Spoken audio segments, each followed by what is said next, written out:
நாளையோட 14 நாள், 16வது நாள் காரியம் முடிகிற வரைக்கும் யாரும் பேச முடியாத அளவுக்கு மிகுந்த வலியோட இருந்துகிட்டு இருக்கோம். இதுல எங்களுடைய நியாயங்களை சொல்றதுக்கோ இல்ல எங்க மேல இருக்க அவதூறுகளை வந்து சொல்லும் போது அதுக்கு பதில் சொல்றதுக்கோ எங்களுடைய இந்த வலி மிகுந்த நாட்களோட எங்களுடைய எங்களுடைய எங்களுடைய உறவு 41 குடும்பத்தோடைய எங்களுடைய உறவு அவங்களுடைய வலியோட நாங்க ஒவ்வொரு நிமிடமும் அவங்களோட கடந்துகிட்டு இருக்கோம். இந்த 16 நாள் காரியம் முடிகிற வரைக்கும் எங்க தலைவருடைய முடிவும் சரி, எங்களுடைய முடிவும் சரி, எந்த விதமான அரசியலோ இல்ல எங்க மேல ஒரு அவதூறுகளோ இல்ல எந்த விதமான ஒரு தவறான செய்திகளை பரப்பும் பொழுது நாங்கள் பதில் கொடுக்காதது எங்களுடைய வழிகளை எங்களுடைய மக்களுக்காக நாங்கள் அவங்களோட இருந்துகிட்டு இருக்கோம். 16 நாள் காரியம் முடிஞ்ச உடனே என்ன உண்மைகளோ அந்த உண்மைகளை கண்டிப்பாக சொல்லுவோம். அதற்கு இடையில எங்க தலைவர் எங்க கட்சி மீது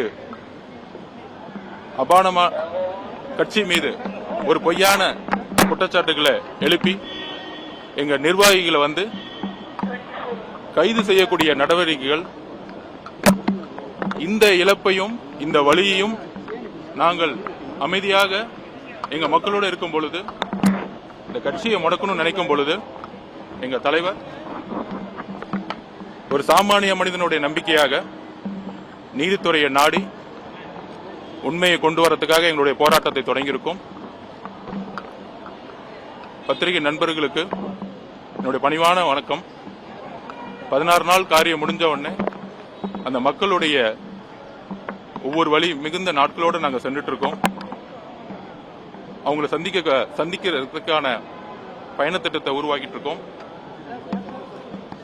16 நாள் முடிஞ்ச உடனே மற்றதை பேசுவோம். இதை நீங்க வந்து எங்களோட உணர்வை புரிஞ்சுவீங்கன்னு நினைக்கிறேன். டெல்லியில வந்து நிறைய பத்திரிகைகள் வீட்டு முன்னாடி ஒரு 3 நாளா இருந்துட்டு நீங்க சந்திக்க முடியல, அதுக்கு நான் மன்னிப்பு சொல்லிக்கிறேன். உச்ச நீதிமன்றத்துடைய தீர்ப்புகள் ஒரு சாமானிய மனிதனாக நாங்க காத்துக்கிட்டு இருக்கோம். ஜஸ்டிஸ் பிரிவல், உண்மை வெளியே வரும். இப்பொழுது எங்க தலைவர் சொல்லியிருக்கிறாரு, கட்சியுடைய மாவட்ட செயலாளர்கள் கடுமையாக கைது செஞ்சிட்டு இருக்காங்க. சட்டத்திற்கு அப்பாற்பட்டு அவங்களோட குடும்பத்தையும் அவங்களையும் சட்டத்தின்படி வெளிக்கொண்டு வரணும். அதுக்கான பணிகள் எங்களுக்கு இருக்கு. இதை நீங்க புரிஞ்சுங்கன்னு நினைக்கிறேன். ரொம்ப நன்றி. 16 நாள் காரியம் முடிஞ்சவொடனே நம்ம வந்து கண்டிப்பா உங்களுக்கு எல்லா உண்மைகளும் நாங்க சொல்லுவோம்.